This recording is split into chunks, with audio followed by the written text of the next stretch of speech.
Welcome to another edition of the ROTL UK podcast, episode number 97. The Lions win one! My name's Matthew Turner, alongside my co-host, Ryan McCluskey. How you doing, man? Oh, I think about now. No, I'm good, yeah. No, I feel much better. I've missed this feeling because it's been a while, hasn't it? 365 days today since the previous win, 364 yesterday. Far too long. I was a young man the last time they won a game. Yeah, before that, the beer wasn't there.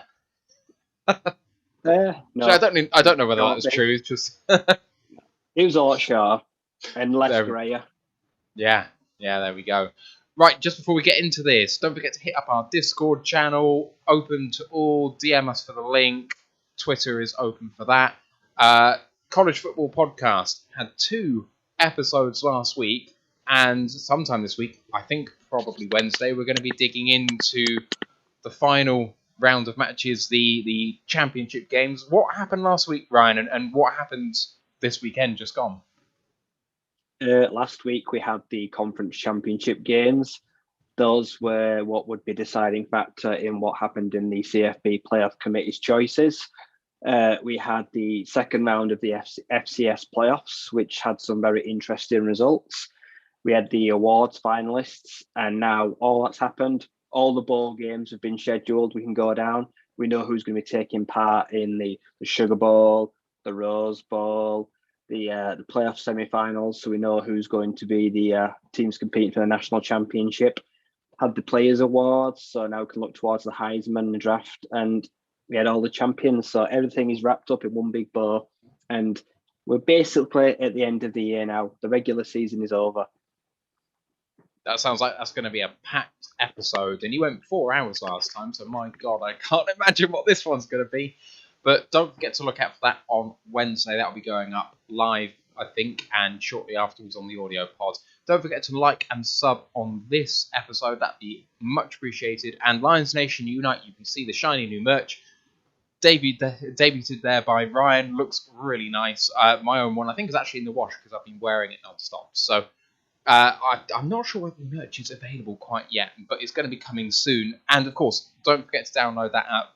Herman Moore, the brains behind it, along with Chrissy, who's absolutely fantastic. All the content you could ever want if you are a Lions fan, so download the app.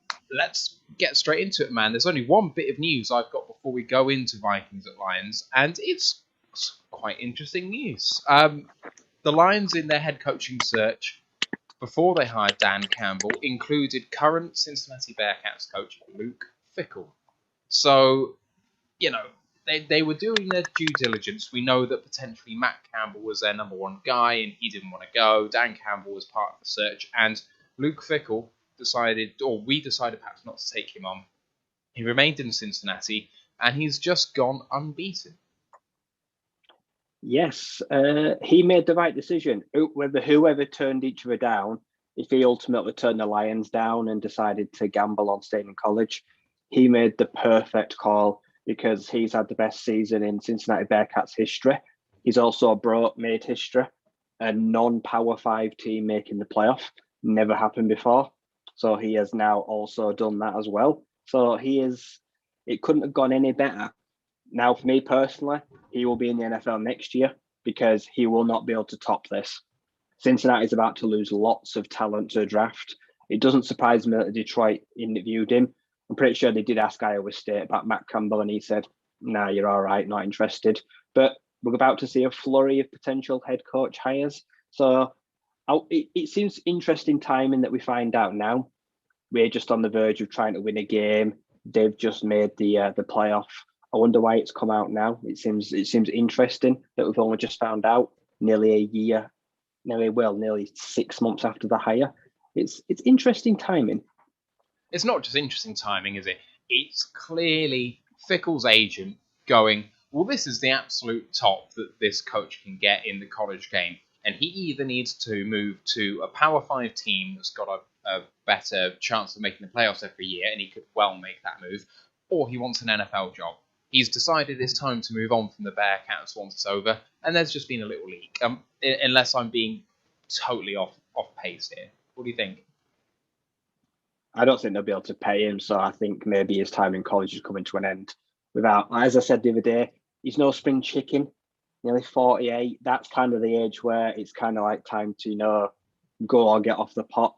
If you're going to make the jump, you have to do it now, because once he gets past that threshold of 50, he's going to be getting a little less attractive every year. So I think his market value is just probably rise to maybe whatever their checkbook will actually stretch to. So maybe, unfortunately, Cincinnati have just lost him, but with this leaked information, now he's too much of a hot commodity.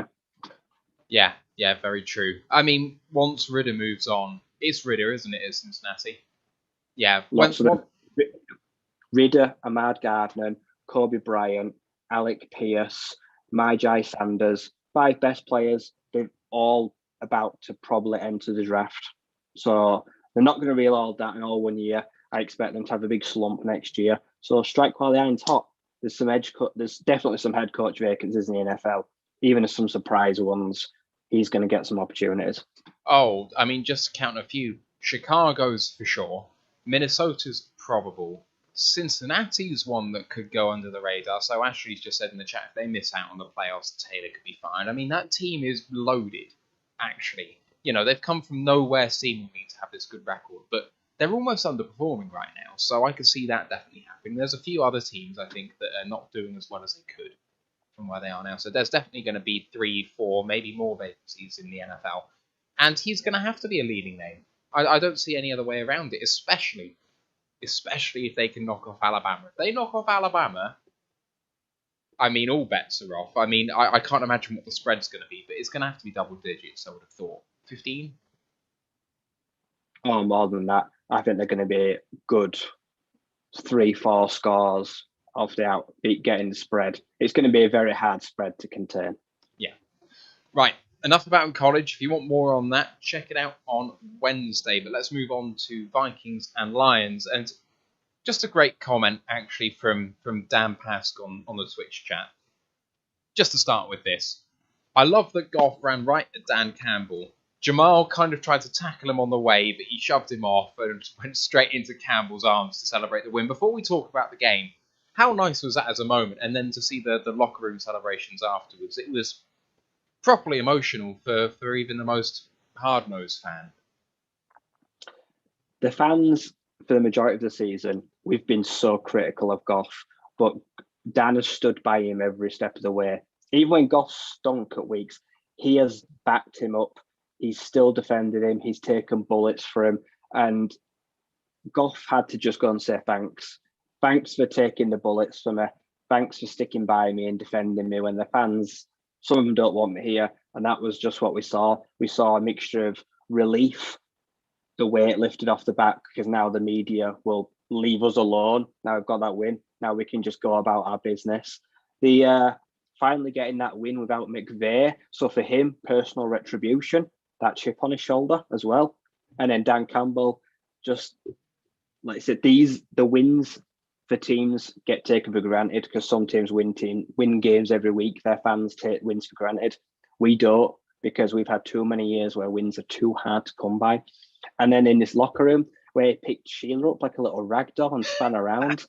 And that's another thing, like a lot of the fans aren't keen on her, but she showed faith in him. She stuck by him.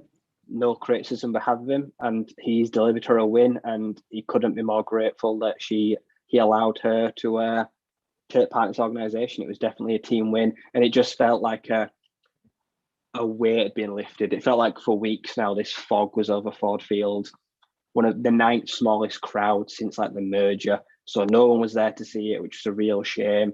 But maybe now they'll start to come back up the numbers, because it's a real shame when there's no one in Ford Field. You see the photos and it looks empty. It's sad. And then they go out and put a performance like that, and then now maybe people that had tickets and didn't go, well, it's your own fault. I do wonder how full the stadium's going to be the next home game in 2 weeks against Arizona, because we've got the first win now. There's at least a slither of hope that we can do it, and to go out and watch Kyler Murray is going to be a big draw. So I do wonder if the stadium's going to be a bit fuller for that one. There was a couple of comments. So yeah, Ashley was saying on the YouTube chat, it was especially bold throwing Sheila about. when he apparently, according to his presser an hour ago, he was soaking wet from having just had a bath. So you get your executive owner just absolutely soaking wet from that hug. It's a very bold move. So many comments coming in with people just happy, and loads more people live now than there have been perhaps at certain other points in the season. Loads more comments. What a first NFL TD for Amon Ra, and you're absolutely right. Hope you're having a great Monday. That bear hug for Sheila. Best Monday of the NFL schedule. God damn, we all needed that. Like, it's all just like, you're saying exactly what I'm feeling right now. So let's go into the game and maybe we'll feel some of that. And Ash made a good point. We somehow always play well against the Cards. I mean, I'm not into fate. I don't think the prior history has any bearing on it, but some people do. If you like that, win could be on the cards against the Cards. Why not? But going to the Vikings game, inactives for this one, DeAndre Swift missed out. Was it a blessing in disguise? Jalen Roos-Maven also missed out. Bobby Price, David Blau, Trinity Benson, Matt Nelson, and John Penasini. Benson and Penasini, as far as I was aware, were healthy scratches, which is interesting, I think.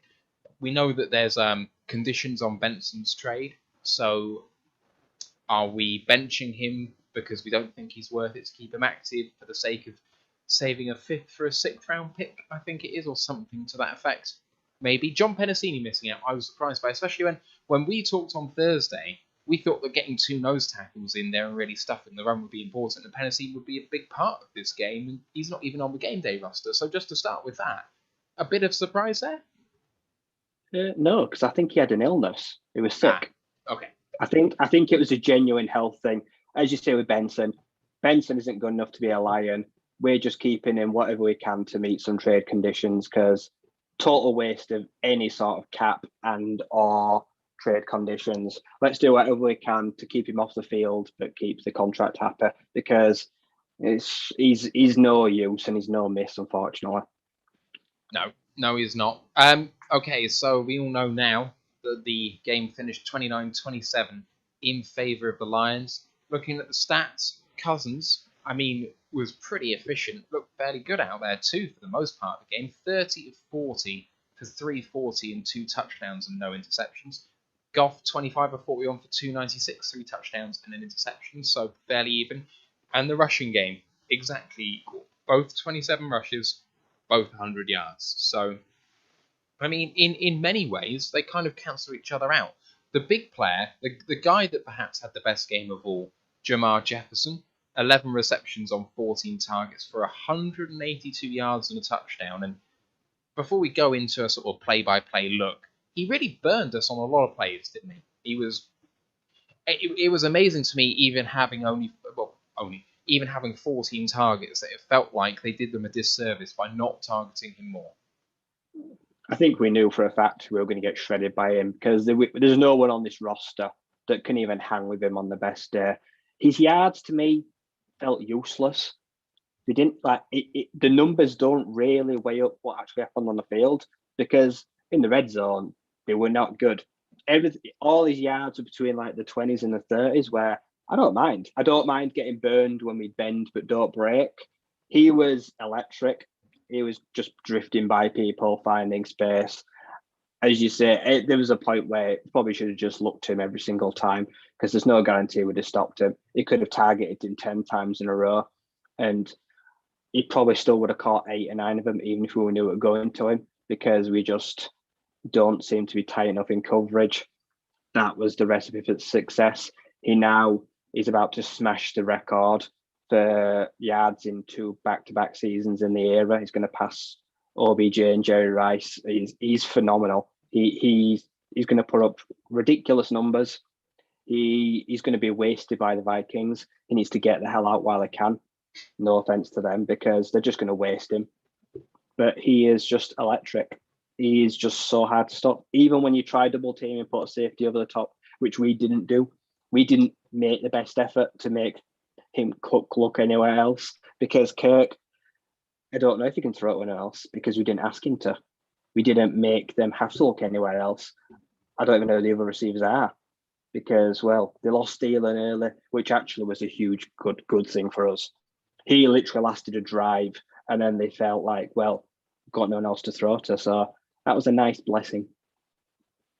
Yeah, massive blessing. I mean, that was one of the moments of the game for me, really, was him going down, because you only have to worry about one guy. So, you had, I'm forgetting his name now. KJ Osborne made a couple of nice catches. Tyler Conklin made a couple of nice catches, and they had no one else. I mean, D.D. Westbrook can't get a look in that team, but they still didn't have anyone. So, Jefferson did it all by himself, and to be fair, he did a great job. But like you say, between the 20s, that's fine. We can live with that. They were a team offensively very efficient in the red zone before today.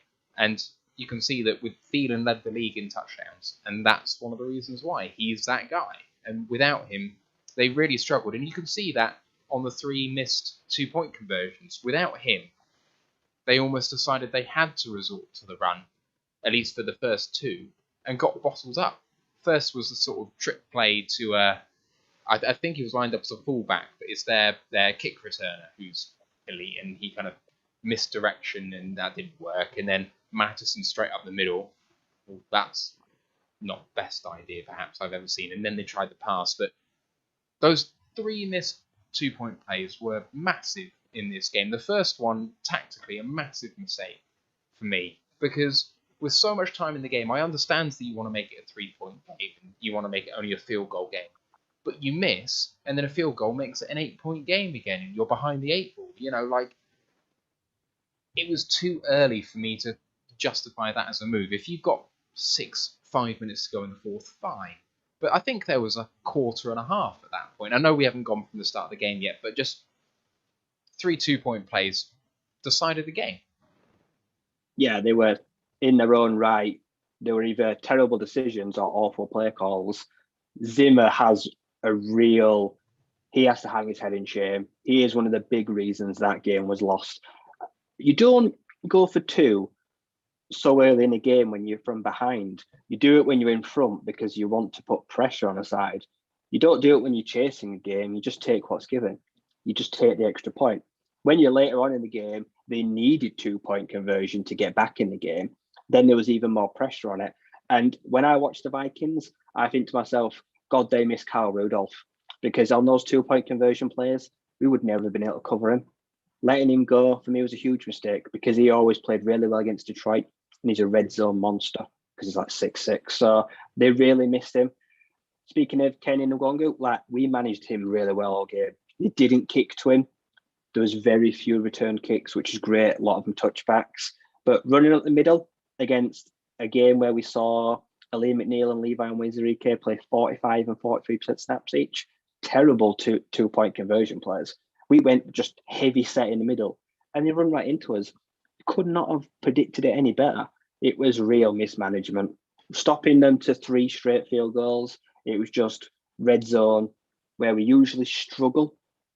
We just finally buckled up and tightened down, and then we made them, for some reason, foolishly chase points that weren't on the table or needed yet. I think the most damning thing I can say about the play calling in general for the Vikings is that it reminds me of the Lions last year with Adrian Peterson. Of course we have to run the ball. That's just what we do. And then, can we check down here? We can check down here. Let's do it. It was just... So we had CJ, who we had on Thursday's podcast, in the Discord chat, and he was very amusing all the way through. Took a load of our banter like an absolute champ, so fair play to him. But all the way through, and in that podcast was saying, the lack of aggression is frustrating to the fans. Know exactly how you feel. The checkdowns in situations where you shouldn't be checking down, you should be going for it, the 3rd and moderately long, 3rd and 10 to 15, and you're checking it down, just trying to get 5 yards before a punt. We know, or running in that situation, 3rd and 15, let's just go for a draw play. Lions fans know that very, very well, especially in this season. But you could absolutely see it all the way through their game. Very, very conservative. Yeah, they kept throwing screens, and Jerry Jacobs kept blowing them up. The definition of insanity is trying the same thing over again, expecting different result. How many times did they try a screen or a bubble route, and they couldn't block it? And one of the defensive backs, whether it was Harris, Walker, or Jerry Jacobs, came crashing down and met him as soon as he got the ball and got us off the field. And a lot of those were like third down. It was like watching Detroit this year. It was like watching our own offense on the field. I felt his frustration running up the middle, getting met. Like Madison struggled. It wasn't his fault that he didn't put up huge numbers in that gap, because he was getting called to run the A and B gaps against a good, strong defensive interior. Like Michael Brockers had a great game. He was meeting him constantly in the middle because they weren't running outside. He just wanted to run at the middle. And we had a good day with the backers supporting the 2-point conversion where Derek Barnes comes straight through the hole, blows him up. Like, and that was because of Nick Williams in front of him. Like, they worked well together as a tandem. You guys may know I'm not a massive Nick Williams fan, but he had a few plays that really, really helped us in this game. So, you know, props to him. I'm not going to do him down for his performance. He was really, really good out there. I think actually, so I know that our lowest, so we don't have PFF at the moment because of the room subscription issues, so apologies if you want those grades, but I've seen them. Aline McNeil was our lowest ranked defender, which is a bit of a weird one because I thought he had a good game. I know that Brockers also apparently had a bad game, according to PFF. Williams had a better game. Best defenders out there, I think, were Harris had the highest grade. Jerry Jacobs was up there. I think Melifon was up there in limited snaps. Walker was up there. Our secondary apparently had a lights out game. And Jacobs in general, for me, really stood out with especially those checkdowns that I mentioned, the swing passes out to wide receivers 10 yards behind the line, 5 yards behind the line. And he reminded me of AJ Parker in the preseason. I don't know whether that's totally wrong or not, but like someone who was reacting very quickly to those short throws and tackling them for loss early. Yeah, he played just like a nickel corner because he was dissecting them and he was covering ground at an alarming rate. The moment he knew the ball was coming outside, he was scraping across and then coming in a straight line head on, and he was wrapping up, or he was going for the ankles and the knees, no high tackles. He was stopping the play there and then wrapping up or getting them stood still till help came in to come over and plow them over. He had one of his best games of the year by far. He had a tackle for loss, and he had 3 tackles within like the first half.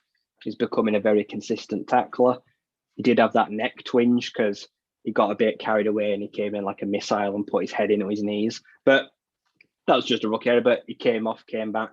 I think if he did not come back in that game, I think it'd have been very different because he was very ferocious and aggressive on that edge, and he takes good angles. He's someone that's learning really well.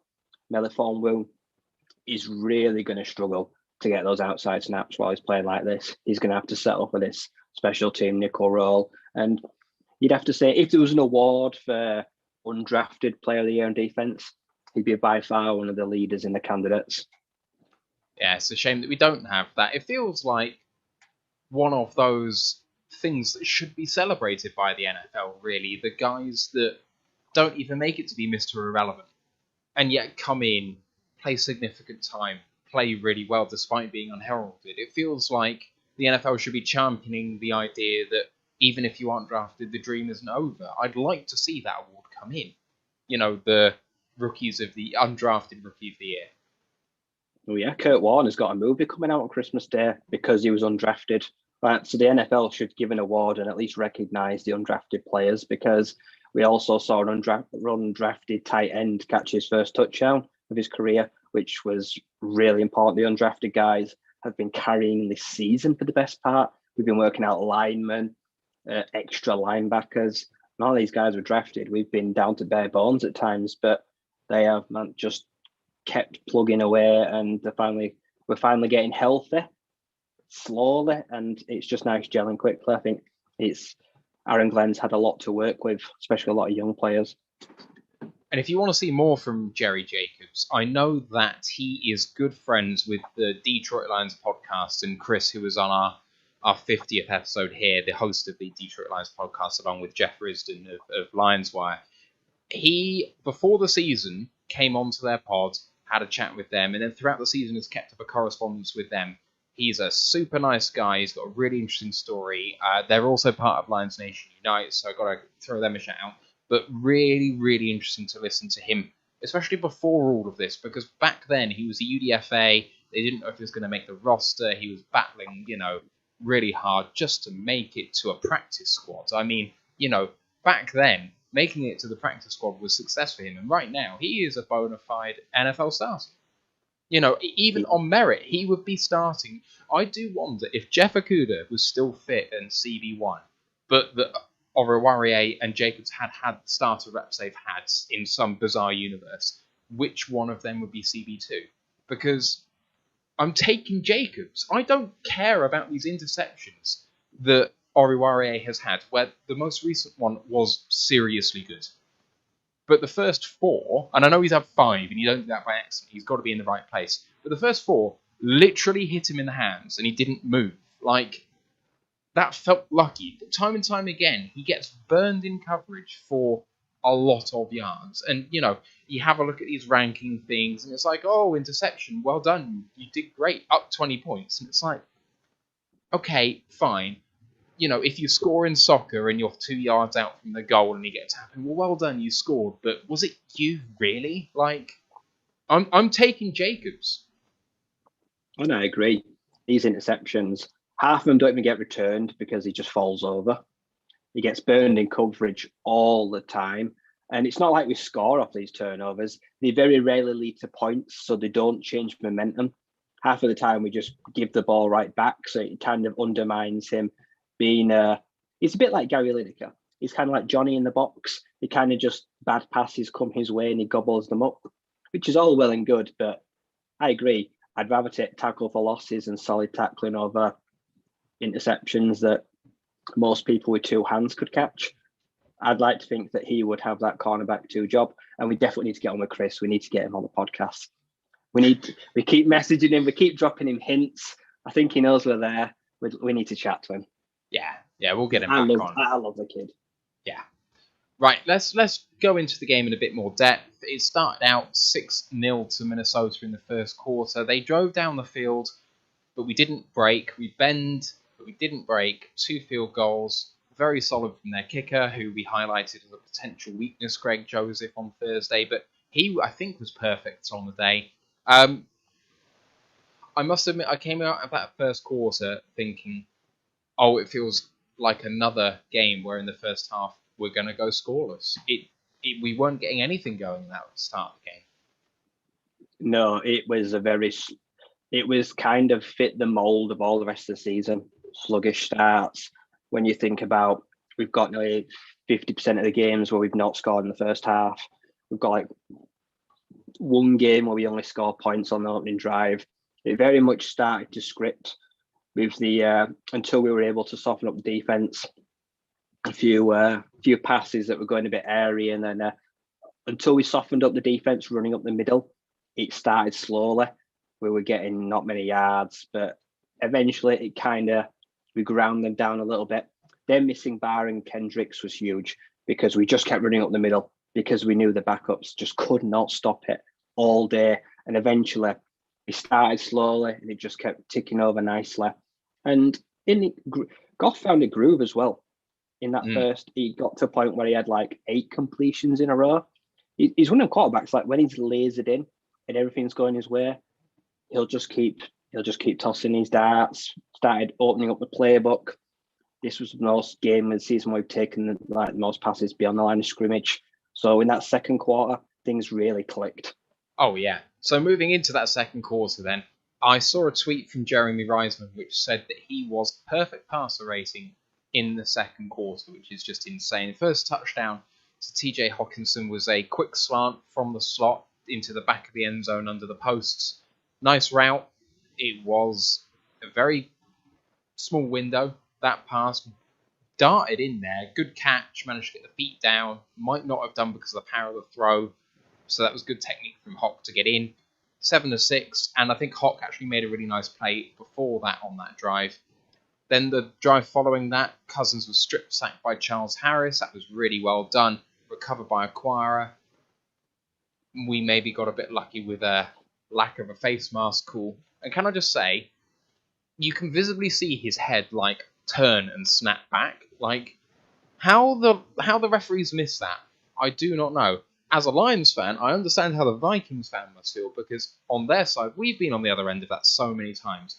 I cannot believe that wasn't called. I can't. We were chatting it in the Discord.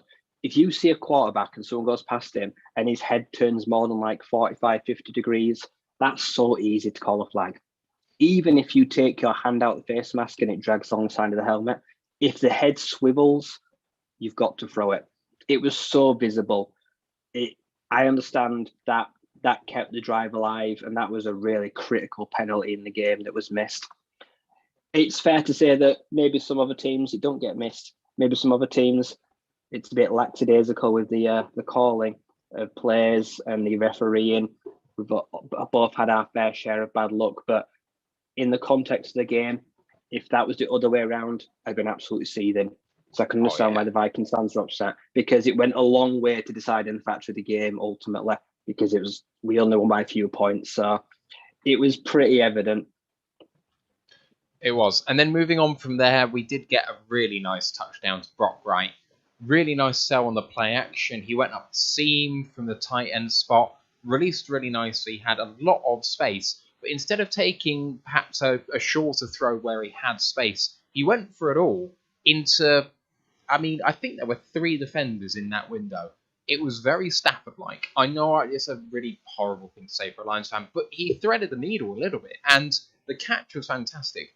Brock Wright, when he came in as a tight end 2, and we got rid of... why have I forgotten his name? Darren Fells. Darren Fells, thank you. Get rid of Fells, you think, right, well, he can do a job, he can fill in, and maybe he can be the tight end 3 or practice squad tight end next year when we actually bring on someone legit. Brock Wright is coming into his own. Potentially a better blocker at the moment than Hockenson, who has gone AWOL on the blocking game. Like, don't even put Hockenson on the line anymore because he's a liability. Brock Wright is doing the business blocking, and in the receiving game, he looks like a sure pair of hands.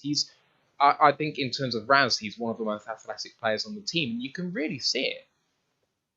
Yeah, it was a really nice route, as you say. He starts on the end of the line, breaks out like he's blocking, and he just runs a seam. But it takes long to develop, and the ball leaves Goff's hands before he's even turned around. He's literally turning around to reach up for it as the ball is reaching him, and then he's going through a window of maybe 2 guys crossing. There's at least 2 defenders that are coming through it.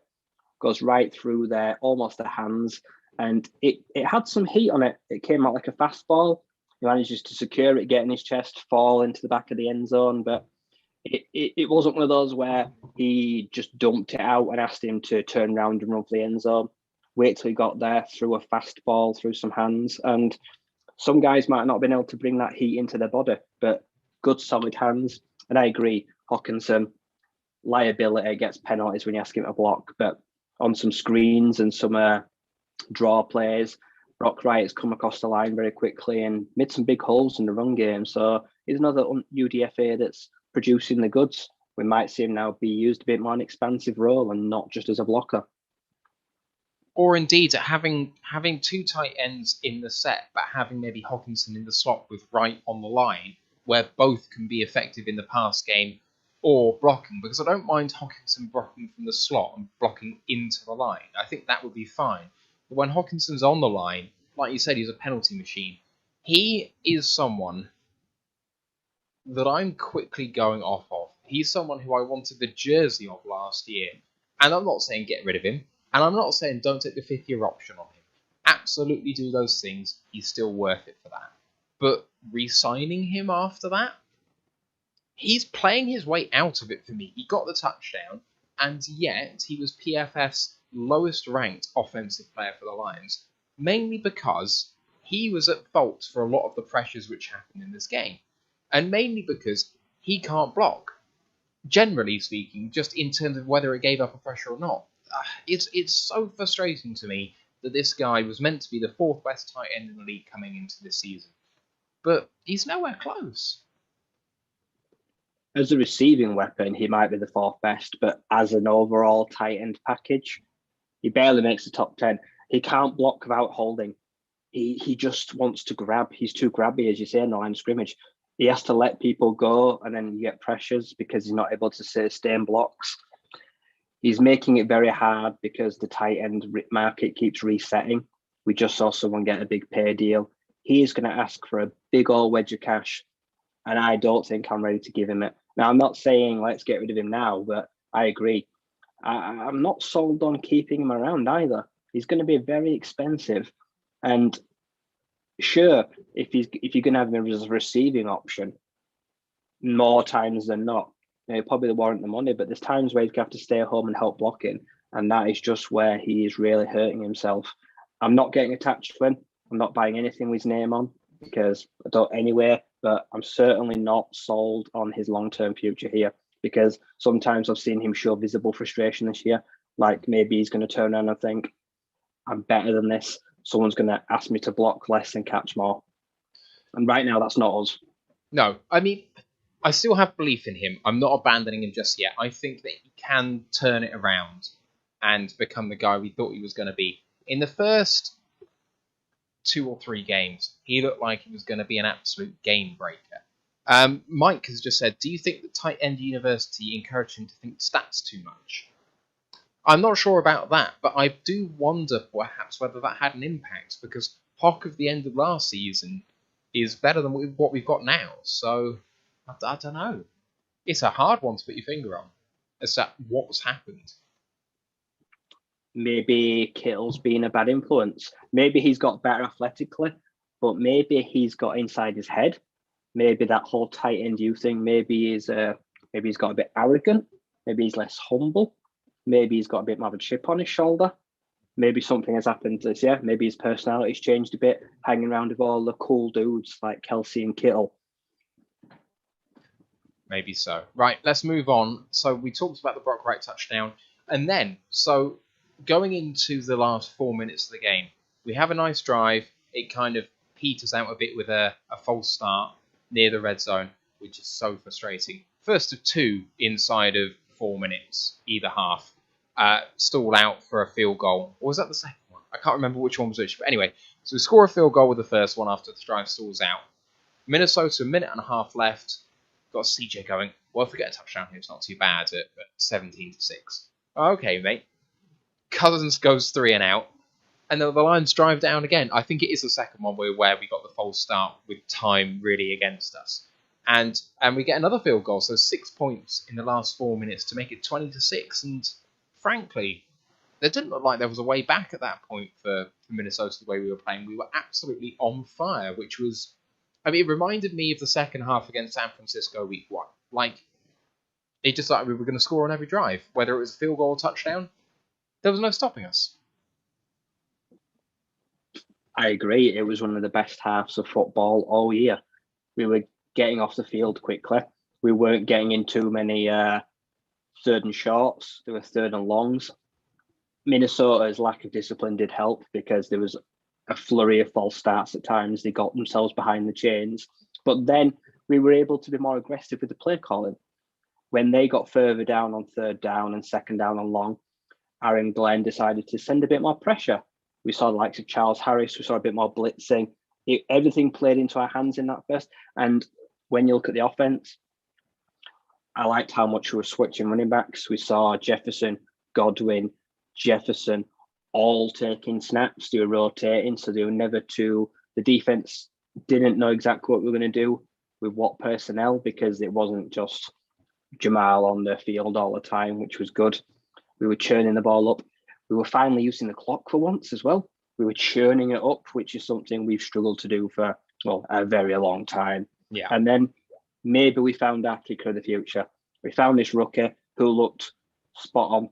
All 3 field goals were straight down the middle. The first one from 49 looked like it would have gone in from at least 55. It was really nice to see a young, confident kicker go perfect in a game. So going to halftime was one of the most confident I felt in a really long time. And I felt like I just had that feeling like something's in the water here. We're going to upset someone. Yeah, definitely. So those 2 last good field goals. Moving to the second half, we start with the ball. Can't make it happen at the start, though. And it started off a really bad third quarter for us, actually. We couldn't get anything. I think we had 25 yards total in the third quarter. Matteson had a really strong rushing touchdown. I think he started at the 10, managed to get through about 3 or 4 players, all who should have made a tackle on him, dives for the line. Looked like he should have been short, that something should have hit the ground, but it didn't, and he managed to get there. Made it 20-15, 2-point attempt, no good. The misdirection rushing play that we talked about didn't work, and that made it a 5-point game instead of a 4. Then we managed to drive down the field just a little bit, just a smidge of success, and Patterson's good from 49. He looked automatic all the way through the game, actually, just to speak about Riley Patterson. So he comes in, we sign him off the Patriots practice squad. Rosas also comes in we signed him from the practice squad to the active roster. Rosas signed to the practice squad, but he gets the start first game. We're all saying, what's this Patterson guy doing on the active roster? Okay, we had to sign him to the active roster to get him off someone else's practice squad. But why did we bother if Rosas is going to be the guy? He looked like he could be the guy. Maybe. Maybe we don't see Rosas again. Maybe they put all their eggs in the basket. It's not unheard of to just one performance from a rookie. There's some rookie kickers right now in great stuff. Blankenship, Daniel Carlson. There's a lot of young kickers around. I'm happy to give this guy the keys until he proves to me that he's a liability. Let's just let him go. Let him do his thing, because he looked very accomplished. He did. Just stepped up and smacked it through the post. I know that they did come out and say at some point that he was going to be the Ford Field indoor kicker and that Rosas was going to be the outdoor kicker. So I don't know whether they're going to hold true to that, especially at Mile High next week against Denver. I wonder if we'll see Rosas for that. We'll see. Following that, so 23-15, now an 8-point game due to the Vikings' ineptitude at calling plays, because that was only halfway through the third quarter. Lovely pass to Cousins to KJ, from Cousins to KJ Osborne to make it 23-21. Again, the 2-point attempt, no good. Matteson going straight up the middle. Then the interception. So we've got to talk about this. Interception by Cameron Dantzler. Goff, second time in the game, absolutely trying to force it to TJ Hawkinson. Into triple coverage with a busted coverage on the right-hand side to Amon-Ra. When Goff is humming, as you mentioned before, he's locked in, he knows exactly what he's doing. When his confidence wanes, he locks in a very different way, and he telegraphs everything he's going to do, and it's horrible. Yeah, he basically stared at Hawkinson since he left the line. Now, I know people don't want to hear it, but why were we throwing the ball on that play? Why did we not decide to use, that guy, that thing we've got called a fullback? The things we've got called running backs that were doing really well. It was only, 4th and 1? And we decided to go passing play because they've done really well all year, passing 4th down. We've been so good at converting on 4th down on passing plays, which is, I didn't get the play design, but then also it just turned into a bit of a total mess, as you say, because Goff then also went out his way to naff it up as well. So just a bit of disaster. Yeah, not even that, though. That wasn't the 4th and 1. We'll come to the 4th and 1 later. That was a 3rd and 4 at the Minnesota 38. So the interception, we were on the outskirts of field goal range. If we'd run for 2 or 3, would have been an easy field goal. A short pass would have been fine, but Hawkinson kind of sat down in that sort of 10-yard over the middle range that is right in the middle of those linebackers. Like, you've been feeding Amon-Ra all day. Raymond's not really got in the game. You've got Kabinda, who was rushing around out there all day, not really getting targeted whatsoever. He didn't have a carry, I don't think, either. There were a lot of other things he could have done that wasn't target the guy they're expecting you to target. It was, you've got to target Hawkinson sometimes. Like, he's the obvious guy because he's probably one of our best receivers, if not our best receiver, and yet, well, when there's a busted coverage, you've got to realise that you can't just throw it there anyway. There's been a lot of busted coverages this year, though, and Goff just doesn't see them. I don't know if he just doesn't look. He just doesn't get there. There's been potential touchdowns this year where there's been, I remember one play where Swift had nearly the whole bottom half of the field to himself, and he threw an interception to the top half because he just gets locked on to guys. And being a defensive back, when you see Jared Goff stare at a receiver since the ball is snapped, it's the easiest thing in the world to do. You literally just jump underneath it because it's coming into your lap. And in the end, Hawk got absolutely smushed. He sandwiched him, and it was an easiest interception to come up with. And people say it's the design of the player, but sometimes you've also got to go, well, screw the design of the player. I know what they're going to do. They're going to try to take this guy away. I've got to get to another read or progression, and he just can't do it. Even when he knows they're going to double team him or take him away, he just... It's one of those things, though, like, when he is dialed in, he can do it. So when he's dialed in, you get the play that, for the Reynolds touchdown last week, where the play busted and he threw it over the top on the right-hand sideline for a 40-odd yard touchdown to Reynolds. That came on a busted play. Like, Goff is capable of it. Like, it's more frustrating knowing that he can do it when he's on form.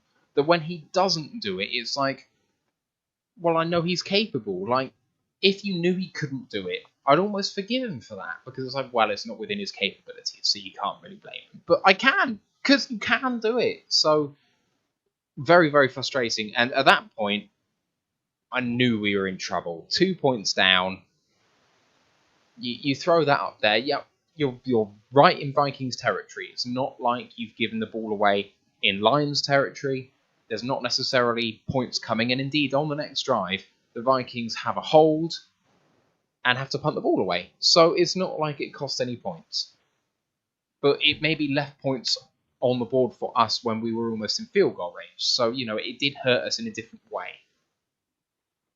Yeah, at that point when the interception happened, I had such a sinking feeling in my stomach. Like, it was a gut punch, because it was what you'd assumed to be a chip shot field goal for a kicker that actually looked good. So there was 3 points there that you could have taken. Pick a better design, don't get locked on. Maybe you're able to carry on the drive, get a touchdown. You felt like a minimum 3 points were gone there. And in a game where they were creeping up behind us, it felt very ominous at the time. But then we got very lucky. You say they got caught with another holding penalty that killed that drive, stone dead in the water. And it was a reprieve. Yeah, it was a reprieve. They punted to us. Lions picked the ball up on their own 19-yard line.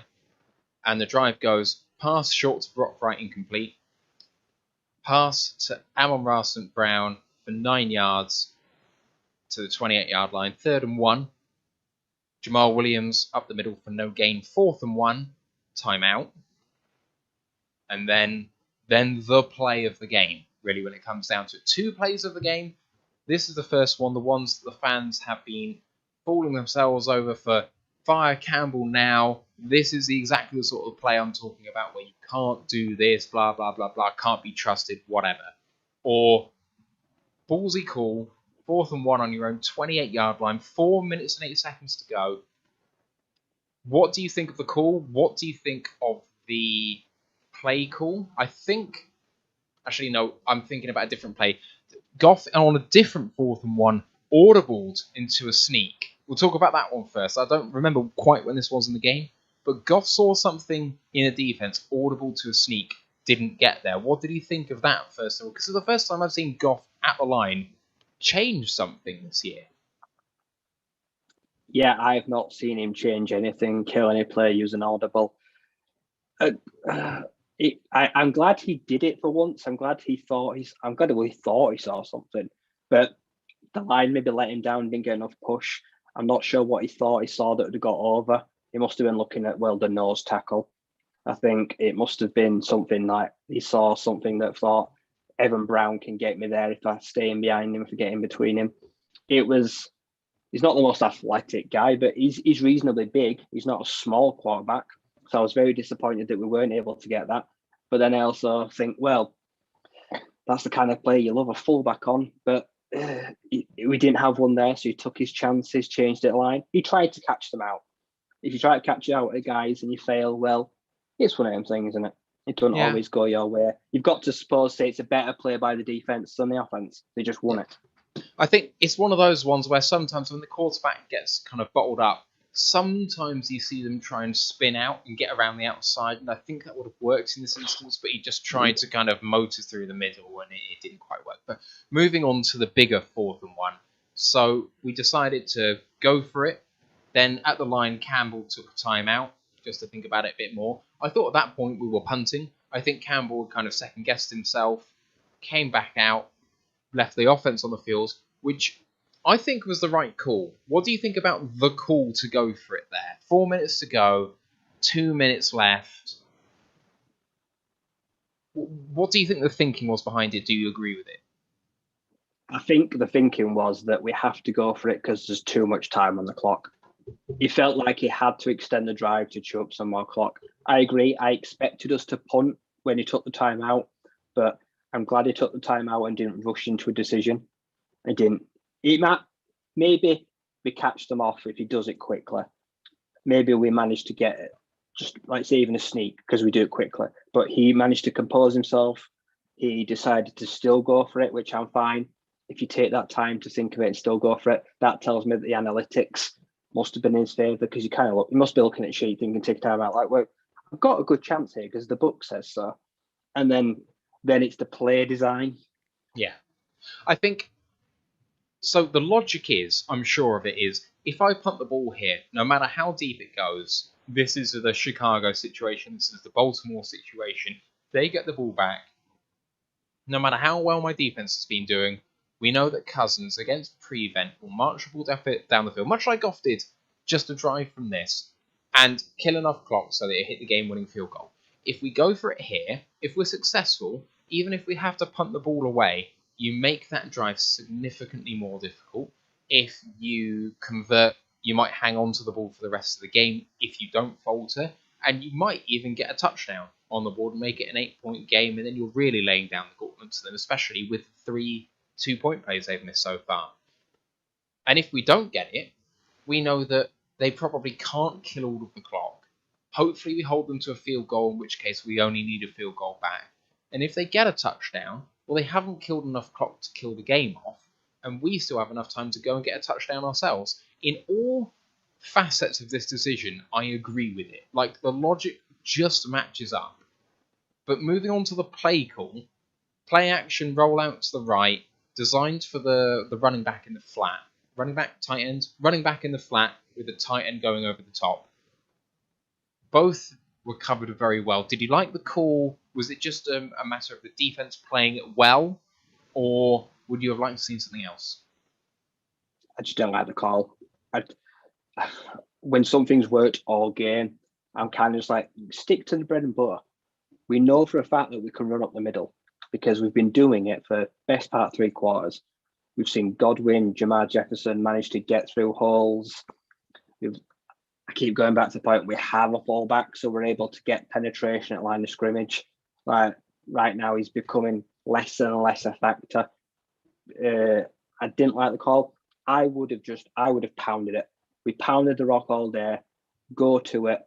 I feel like they tried to, well, for us, be adventurous at times, and I wasn't exactly sold on the play call. Obviously, they were covered well, but I would have taken the option to put the ball out of his hand in the first place and made them stuff us. So I think there's a couple of things that I would have done differently. I actually did not mind the play call. I thought that it would have caught a lot of defenses out. So Mike, I think, was it Mike? No, it was Big at Res 70 on Twitch says the O-line goes to the left, but the quarterback rolls out in front of 3 unblocked defenders. And I think kind of quite often the defense is going to be reading the O-line for their keys on that play. Like, if the O-line rolls left a little bit, I think they're going to be looking that way. So you're trying to catch them off balance on that play, and you didn't do it. I think that you gambled and you've lost on that play. I don't think it's necessarily the worst play call in the world. It isn't what I would have done. I think it would have been really interesting to call something like 2 plays in the huddle, where the first play is, so you'll go, I'd like to go 4 wide, possibly with Hawkinson as one of the 4 wideouts. Go trips right, and then have your 5 O-linemen against whatever the defense wants to put in front of you, with 1 receiver out to the left. Your first play is run up the middle with Williams in the backfield, our 5 guys against whatever you have there. If they have 6 defenders, Your second play is a wide receiver screen to the trip's right. You're avoiding those defenders that are there. You call those two plays, whichever one looks more favourable, you do that one.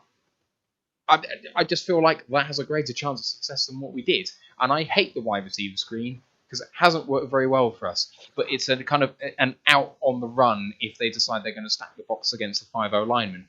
I'd like to say, for the 5-0 linemen on PFF, they were all graded higher than 60, which I think is the first time we've done that in a long time. The highest graded player was Jonah Jackson, followed closely by Penei Sewell and then Evan Brown, I think. Like, exceptional. So put the game on the O-line. I agree with you, Ryan. Running it is definitely the best call. I'd like to see something else in terms of misdirection. They tried it, it didn't work. Yeah. I also, playing the screen, most of our screens fail because we keep asking like Sewell to try get out and block. But at least if you had trips, you'd have the blockers there. So at least you have to make a defender come down and stop it. But even if you've got Josh Reynolds and Hockenson, I'd like to think one of them can sustain a block for us to get 1 yard on the screen.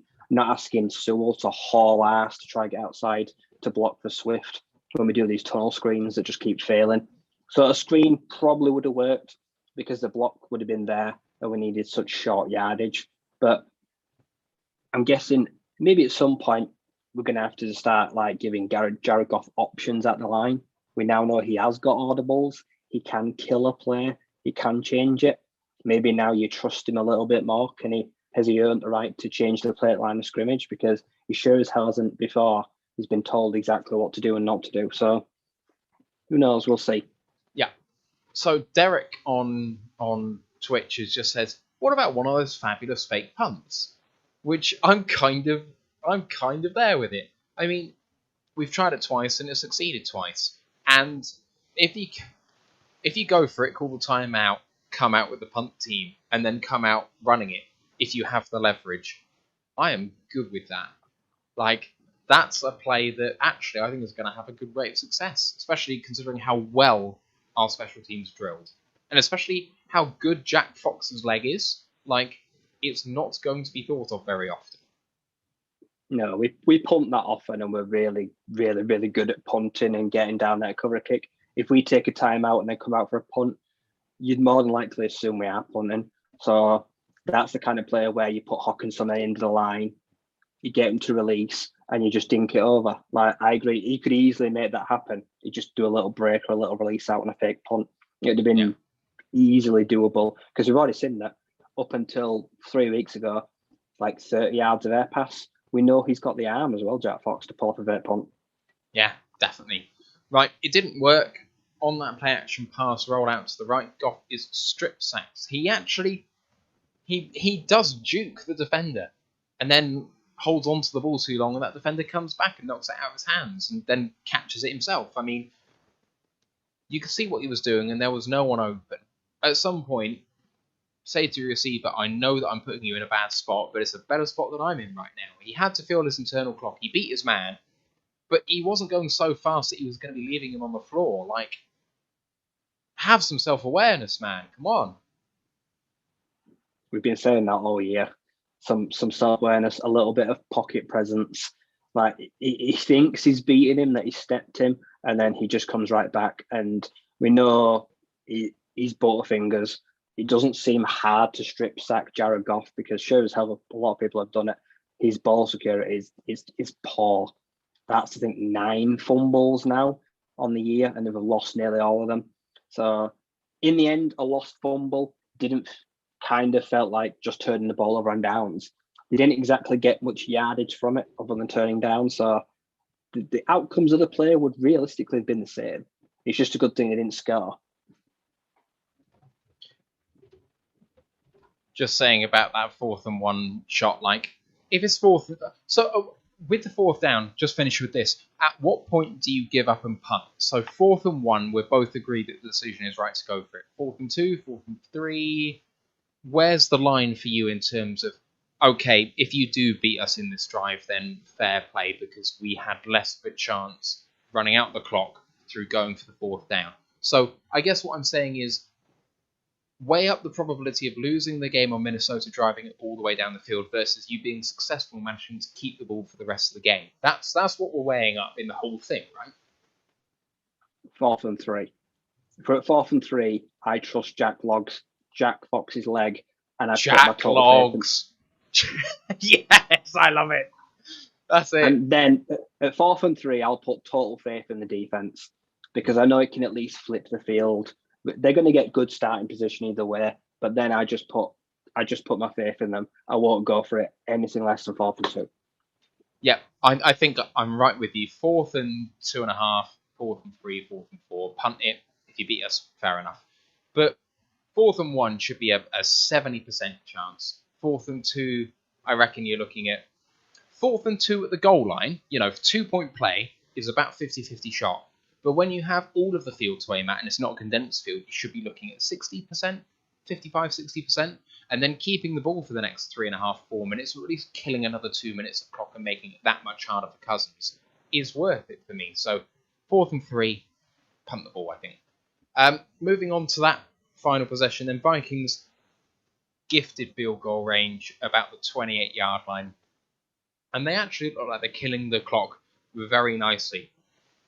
Go for a 3rd down conversion, running the ball, keep it moving, and then make the curious decision with 1 minute and 40-odd seconds left on 3rd down to go play action pass to Jefferson. Harris just blown away on the play in coverage. Easy touchdown. But they left a lot of time on the clock. 4-point game, go for the 2-point conversion, don't get it again. I think I said when we were talking in Discord before, I am running this, and if I score a touchdown, fine.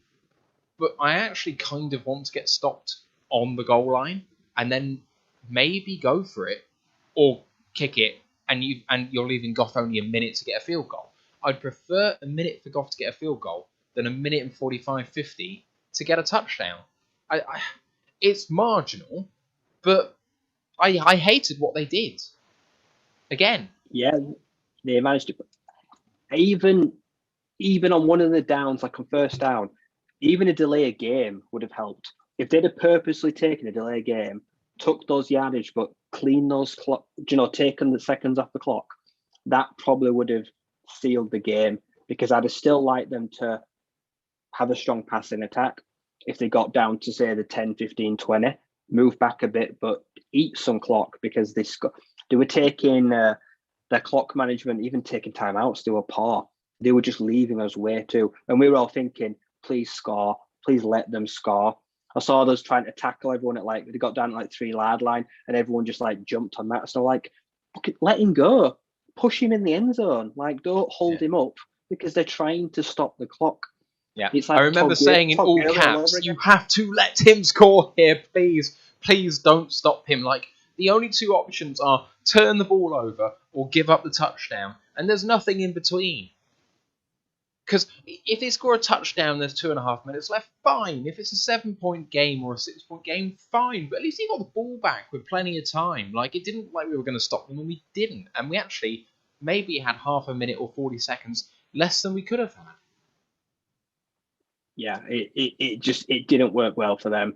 They didn't try score fast enough, and we almost didn't let them score fast enough. But in the end, and it's 5 minutes.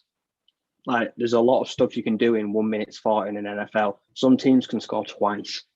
Some teams could score a touchdown, onside kick, and score again. That is way too much time to believe in someone. And we know that better than anyone because of how much time we've left people in the 4th quarter to kick a game-winning field goal. So their game management was a disaster. They've let themselves get to this point where they've failed 2 3-point conversions. If they've kicked all those points, the game's different at that point. They'll play it different. They've dug themselves this hole, and we got the ball back. And I thought, this is it. 1 minute 40. Did you believe at this point? No, I thought for a second that we will just run out of time. I thought we'll take shots, we'll get cheap conversions like we did, but I thought we're just going to run out of time. I thought it would end with a Hail Mary from the 35 or so, 30. And maybe that has a 10% shot, 5% shot. So it's not happening. Very rarely is that going to happen. And it really surprised me. So I thought, well, the only way to win here is to take completions on the sideline, which is what they're going to try and take away, stop the clock, march down the field, and progressively taking 5 and 10 yards all the way up the middle. I've got to praise the entire offense for their discipline, hauling us to the line for the number of spikes that they had. I mean, getting set very quickly. That is a team that is very well drilled. Yep, I think we had to get set for spikes on 3 third downs and no one false started. If anyone false started at that point and didn't get set, that probably would have been game over, because that would have had a 10-second runoff, wouldn't it, inside 2 minutes. So that would have ended the game. But they grabbed the ball. I'm surprised the Vikings didn't try, stay on someone a bit longer, try waste a bit of time, stop us getting back to the line of scrimmage. They just moved away, let us run back. Everyone got set. The key play for me, we'll probably talk about, is the Godwin one, how he manages to get out of bounds and he makes the guy miss. But we started taking shots down the middle, chewing clock, and then the plays where we got outside, they got to stop the clock. It was just one of the most clinical drives I've seen for many a year. Yeah, and I mean, I think apart from obviously Amon-Ra, who caught the eventual touchdown, hero of the day has to go to Godwin Igwebuike. He caught the ball over the middle, and I mean, he is light years away from the sideline. He hauls ass towards the sideline, manages to beat his guy outside, and then actually gets upfield for another 6 or 7. That alone gave us the chance because it stopped the clock and it brought some cheap yards. And I mean, I just hate the play call being so in the middle. Like, at least if it's in the middle, try and put it down the outside a little bit, for God's sake. But fantastic play by Godwin. Heads up stuff. I mean, you did see some play from the receivers where they weren't trying to get out of bounds. Like, I don't get it. Hawkinson, very first play. Like, if I'm going to try and point, so you want to go up to the side. So I'm going to go this way. So you want to go up to the sideline, which is that way, and you're going that way. Why are you going that way and not that way when you catch the ball? Like, heads up, think about it. I know you're in the moment, you want to catch the ball, you want to secure the catch, fine. But it's another thing about Hawk as well, the falling down after you catch the ball. Like, stay on your feet, man, for goodness sake. But I've dogged on Hawkinson enough.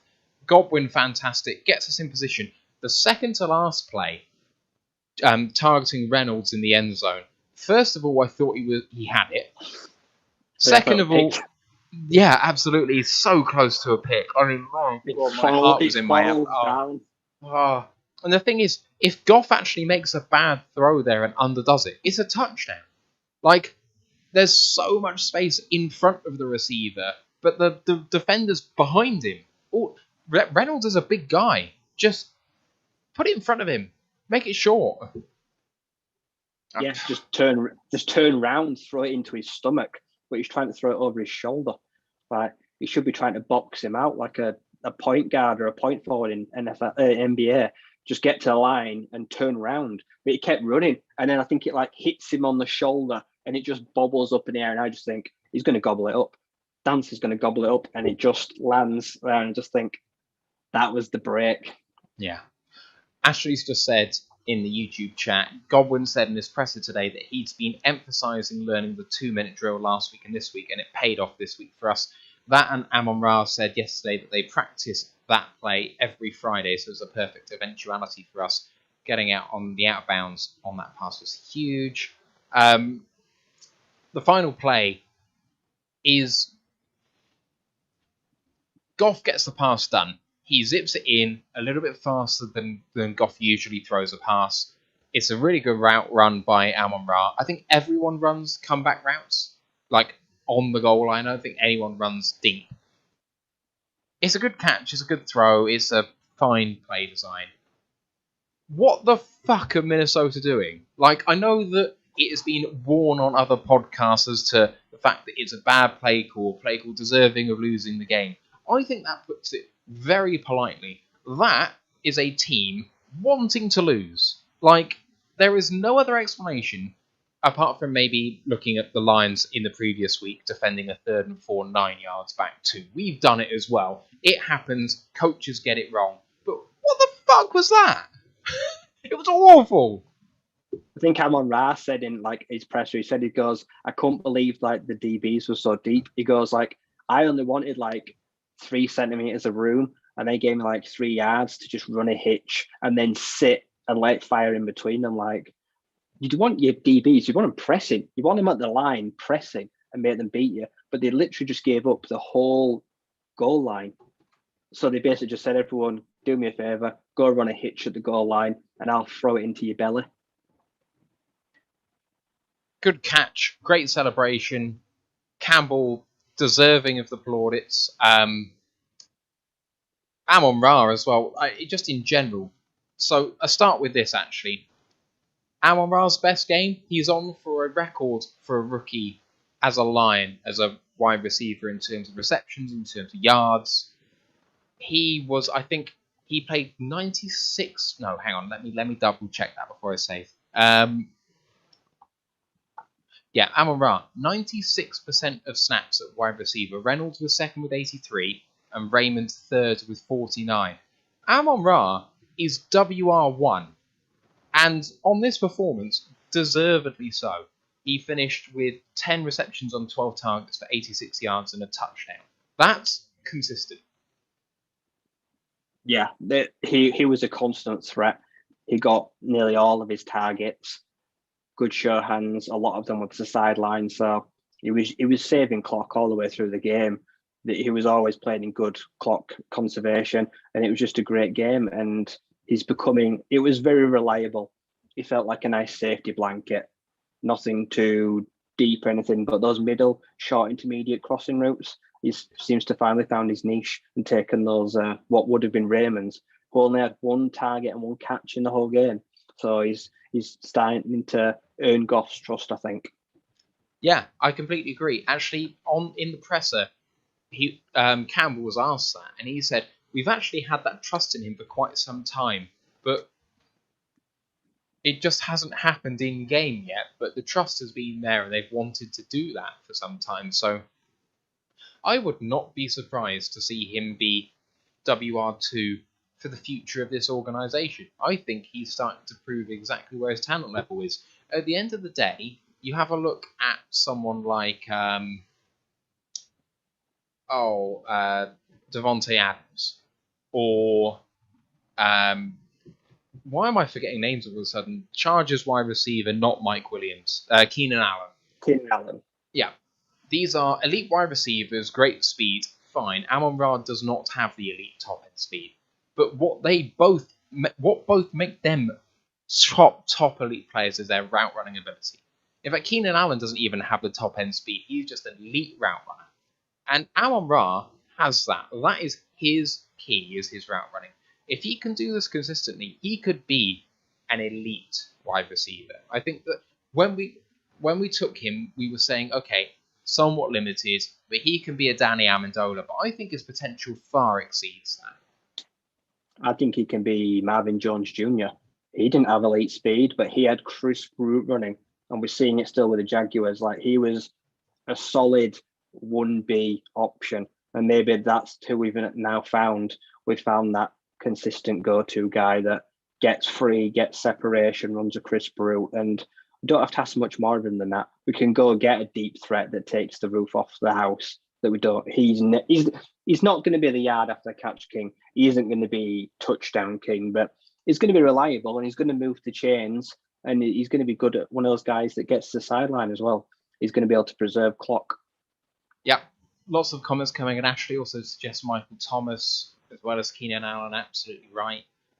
Dan has been saying on Twitch, waiting for that last throw. After listening to Amon Ra, waiting for those milliseconds to throw to last forever, and that he loves Penei Sewell's bombing the Sun Gods interview, which is so funny. If you've seen that on Twitter, if you haven't, go and have a look at that. It's really, really good laugh. Okay, so in terms of the themes of the game, I have first that the Goff aggression pays dividends. You know, when he goes for it, when he's dialed in, this is the guy that we hoped we'd have when we started the season, you're not asking him to do that every single quarter of every single game. But if he can do that for 2 quarters in a game, you've got a fighting chance. But what we saw from him in the first, third, and fourth quarters, when he went into his shell, that's what we've seen all season. And you know what? 1 quarter was enough today because it was perfect. And last week, he played well throughout the game without kind of going on fire like he did in this game. But in the second half, he'd gone off the boil, and we also went away from the run. Like, we couldn't run the ball in the third quarter. We put it in Goff's hands, and he couldn't pass the ball. I don't know whether it's Campbell that we need to put that on, whether it's Goff, but one of the two needs to take the fall for the third quarter, because at the end of the day, we should have gone, well, Goff's not quite feeling it at the moment, let's put the ball in Jamal's hands. But it didn't happen.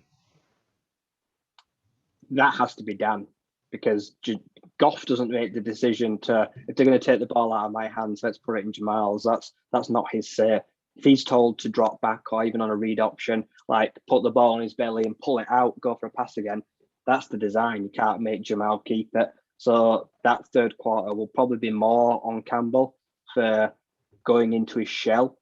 It kind of all just went a bit reserved, and Goff, it just lost the heat. It kind of just it looked a bit subdued, and it was all just a bit stale.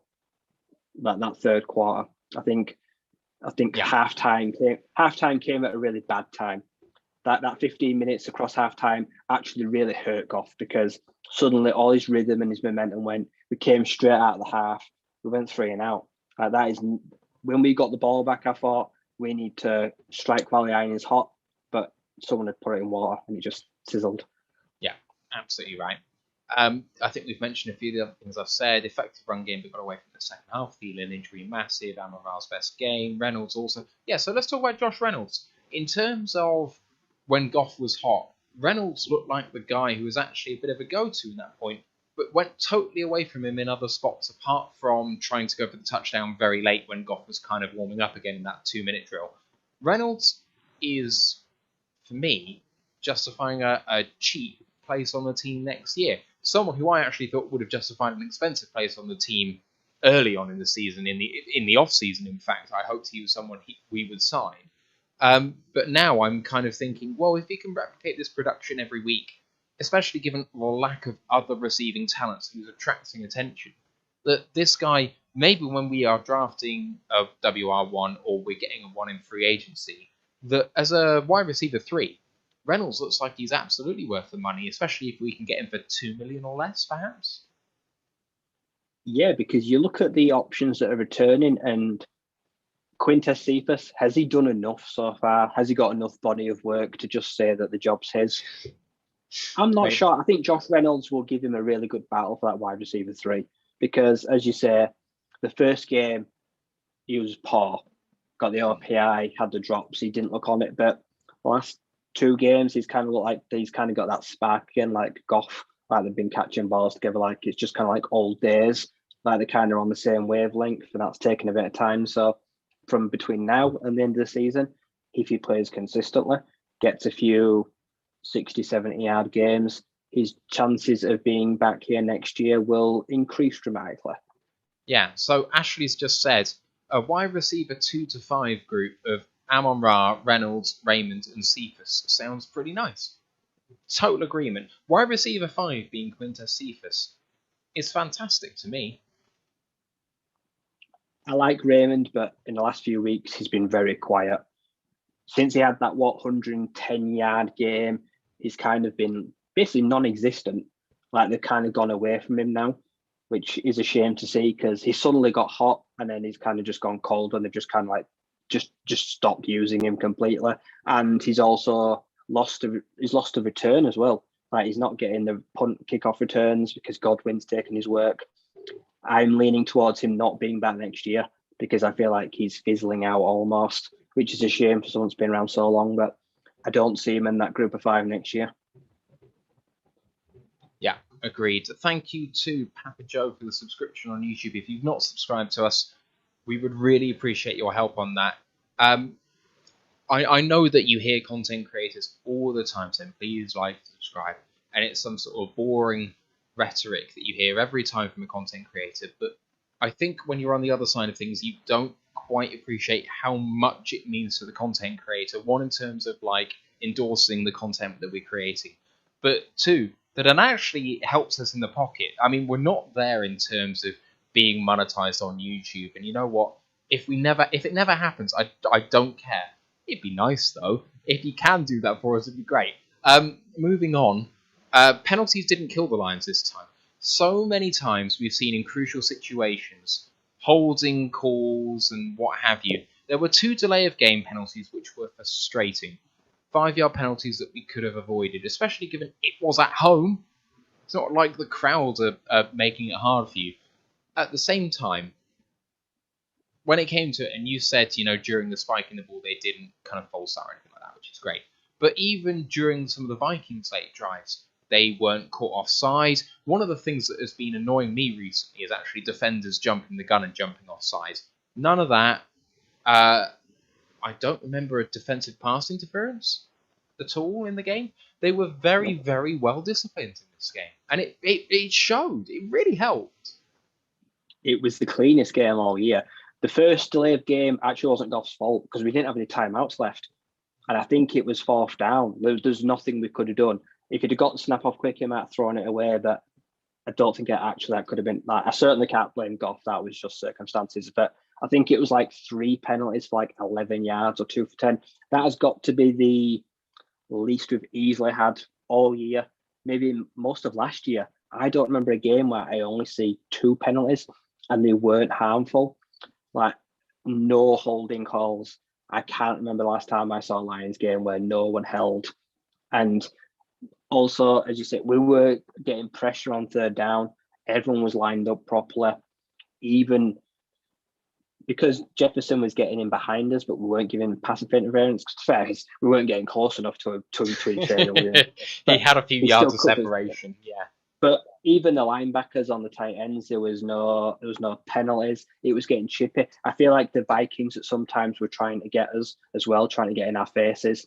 They were trying to push us about, sometimes draw a flag, but the guards, the tackles, they didn't rise to it. I'd expect someone like Penny or Jackson, if someone tries to be a bit of a dick, to react because they're a bit fiery, but they kept their cool. It was just, and they had crucial holding penalties that made them end up punting. It was just one of the biggest factors all game. If we played every game now after the end of the season and we had less than 20, 30 yards in penalties, you could make a case for us winning quite a few of them because the offense, when it's not behind the chains, has proved for the last 2 weeks we can move the ball and we can score. And we didn't know we had that in the locker. Yeah, definitely. Right, moving on, running backs. You mentioned that there was quite a few chances for all of them, but I found it really interesting that in the snap count that Godwin Igabike had 28 snaps and Jamar Jefferson had 8. Converted DB to running back this season versus someone that we drafted. And I think Godwin is decisively the RB3 right now, and perhaps deservedly so. He is very efficient. He provides it might be marginal. It might be 1 yard per carry or half a yard per carry more than Jefferson, but he's got a bit of explosion to him that perhaps Jefferson as a one-cut guy doesn't have.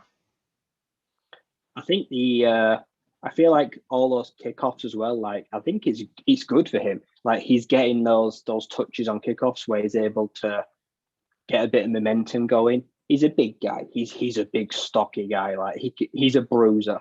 But he's got deceptively a little bit of burst of pace. I agree. He's completely running back 3. Jefferson is going to have to do better on his touches to unseat him because right now, this converted safety, who safeties are used to coming downhill pretty quickly. It kind of seems like a transition to running back just with the ball in his hands. And it kind of looks effortless to him right now. And I think he did really well on his touches, especially on the short yardage. He feels a bit like a LeGarrette Blount. He feels a bit like a Brandon Bolden, a bit of a bowling ball. Won't get the most yards per carry, but he will convert when it matters on the big downs because it takes a lot to stop him. He generates momentum quickly, and then once you stop him, he's going to run over a guy. He's going to truck a guy this year. He'll put a guy in the hospital, no doubt, because he he must hit like a truck, and he's really impressed me.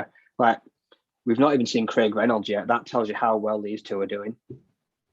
Yeah. Do you think our running back room is set next year? Just run with those 4? Yeah. Nice. I like that very much. We talked about wide receivers already. Biggerez70 on Twitch said about the penalties. We learned our lesson from a 15-yard mama joke. Absolutely correct. Jonah Jackson, #1 guy per PFF for the Lions this week. Congrats to you, sir. We have one more question as well, which was from Mike, Matt, and Ryan. How much more fun is it to analyze a victory? Go Lions! It feels pretty nice, not gonna lie. Oh, I'm not gonna lie. There's been like after the Eagles game, I did not want to do the podcast. I brought myself to do it because you've got to take the good and the bad, but I did not want to do it. I didn't feel good about talking about it. It just made me upset again, reliving it. But reliving Victory Monday, I could kind of get used to this. Oh, so just speaking about that, I remember us talking on Discord, and I'm like, Ryan, man, please, you can't leave me on my own talking about this, please. Oh, it was rough. It makes it all the sweeter for having to do this now. Linebacker. Jalen Reeves-Maven's out, who's been the starter. Special teams ace, come defensive ace now. He's out. Josh Woods gets the start. Derek Barnes in relief. 57% of the snaps to 46% of the snaps. And I think Woods had an okay game, and then Barnes came in and really made an impact. But Barnes also made a couple of mistakes in coverage like we've seen all year. Do you think they just trusted the guy with a bit more experience in there, or were you disappointed that Barnes didn't get the start? What's your feeling on the linebacker position? I'm getting more and more frustrated that Derek Barnes is not getting touches and not getting starts, because you only have to look at the play where he makes the tackle for the 4-yard loss and single-handedly stopped a 6'1" Alexander Mattison on a 2-point conversion. This guy is like 6 foot, but he is stronger than he looks. He is a bruiser. He needs more touches. Josh Woods looked okay in coverage because he's a bit more experienced. He's a bit more rangy as well. He's got some longer arms, where Derek Barnes is a bit more compact. So they do pick on him in there's a reception to Conklin where he got left behind because he's still got to work on the coverage. But when it comes down to pure tackling, not necessarily obvious passing downs, I've got to start seeing more Derek Barnes because he's racking up tackles for loss, getting stops and tackles, but his snap count is not going up, where Levi's and Aleem's snap count is going up per week, kind of. He's just not trending in that direction, and I think he's making big, key, crucial plays, and it's not there yet. I'd like to think now if Jalen Reeves maybe this injury lingers around, like I'd like to see him get kind of all those snaps. Like it's the only way you're going to learn. You've got to throw the kid in. Yeah, so Ashley makes the point that Pride of Detroit says that Barnes is getting groomed for the Mike role when Anzalone moves on, which I do not think is this season. I am re-signing that guy 100%. But Barnes is being groomed for the Mike, and so they didn't want to play him in that other inside linebacker position as much because they're grooming him for a specific role. Do you buy that? Because I feel like that might be what happened, and yet I feel like that's a massive mistake. I mean, what happens if Barnes has a skill set to not play that role? I think he has a skill set to play Mike and the other inside linebacker role. You might find that an elite inside linebacker becomes available at a good price, and Barnes gets shifted into that other role. Like, cross-training with someone sometimes just isn't a bad idea. If you pigeonhole him, if you put him in a hole and then ask him to play out of his comfort zone, he's going to suck. Like, if you try and make him do something he can't do, he just won't happen. I agree that he's not a specialist. He isn't made for just special downs, custom packages. Oh, that we've seen this. Like, quickly get him on because he's gonna have to diagnose this quickly. Like, he can be that every down inside linebacker. I agree. He's not going to take Alex's places yet, but he is the interceptor for Alex Anzalone. He may one day get the green dot as well. He may this year at some point start learning to call some plays and be that Mike linebacker. I think he's got a lot more to offer, and I think he's got a higher IQ than they're giving him credit for. Give him a little bit more to digest, and he might just surprise you. Yeah, I'm with that too. Give him all the snaps you can. I fully buy that he's a rookie and he's going to make mistakes. I saw him get burned in coverage a couple of times, and sometimes that costs a heck of a lot of yards. But if he doesn't learn it there, he's not going to learn it until next season. So get him out there, and I mean, let him learn by making mistakes. That is the only way to do it. Finally, we'll go back to the secondary, and our old favourite, Will Harris, was the full-time nickel corner once again. And bar the Jefferson touchdown late, I thought he looked all right. He played 76% of the snaps. Dean Marlowe, in his place at strong safety, played 93% of the snaps. I think so. Walker obviously had a good game. I felt like Harris, apart from that one play, had a good game, and I didn't think Marlowe did badly. I know you but I thought he was okay. There was some missed tackles from Marlowe. I'm not sold on that geezer. I wish we'd have kept Jaron Kearse. I'm just saying, I think he should have got another year because he's doing good things at the Cowboys. I think he's at. I think he would have fit really nicely in that strong safety role. But Will Harris in the nickel, he's done okay the last 2-3 weeks. He's almost turned a bit of a corner. I think he's trying a lot harder to make sure he's here next year. His tackling's got a lot better. There's less missed tackles. There's less mistakes. The coverage, I agree, isn't always there, but playing a bit closer to the line of scrimmage gives him a bigger margin for error because he's got less room. That he's not got so much to travel and take these poor angles. He's kind of there to make the play. So right now, where we don't have AJ Parker, Will Harris is sufficing, and Tracy Walker, just give him a contract because the guy's just been playing lights out all year. He's one of the best safeties in the league right now. He's just so diverse and one of the best tackling guys. Leads us in tackles nearly every week. So Will Harris 10th per PFF for the defense, 62.4. Dean Marlowe, 63.8. And despite what you just said about his missed tackles, he was the highest graded tackler on the team, 83.3. Yeah, I don't always buy PFF. And at the moment, we're not buying PFF, so there we go. That's our last point. If anyone wants to throw any questions our way just before we go, then that would be absolutely great. I'll do our little closing bit now, and if there's any further questions, then we'll deal with them after that. But you can catch our next episode on Thursday, December the 9th. That's the Lions at Denver preview. That's this Thursday. As I mentioned at the top of the show, Raw the Lions College Football Podcast is coming up, reviewing the championship games of the past weekend. Michigan with a big win against Iowa in the home state, but that was probably the worst championship game by reputation of the entire lot, Ryan. Yeah, it was awful. People were. I was telling everyone last week, you will destroy Iowa. And people were like, I'm not sure, I'm kind of worried. But you will destroy them because Iowa is shit. Their offense is absolutely awful. They're just a bad team flat out and didn't deserve to be in the championship game because they needed favours from a lot of teams and they got them. They didn't even deserve to be there. So I'm glad they got their ass handed to them.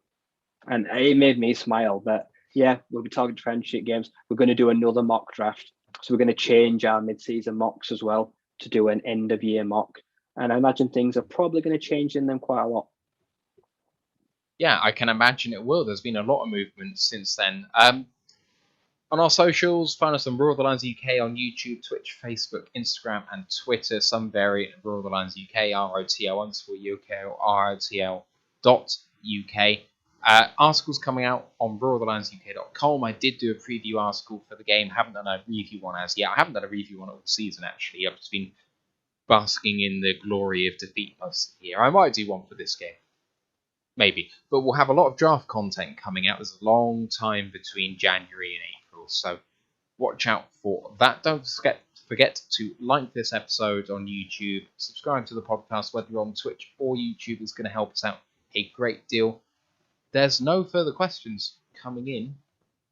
So, Derek did say a bit earlier, how long has it been since you could say that our running back room is all set? So we mentioned that the 4 running backs we have in Swift, Williams, Igwebuike, and Jefferson have got it locked up. And maybe Kabinda you can chuck in there as well, because when he's been actually handed the ball, he's done pretty good. I can't remember a time in my fandom where I thought the line was set, the running back room set. The best running back the Lions last had was Reggie Bush. And that tells you how long it's been, because he's not been here for a very long time. Reggie Bush and Kevin Jones, I feel like he might have been the backup.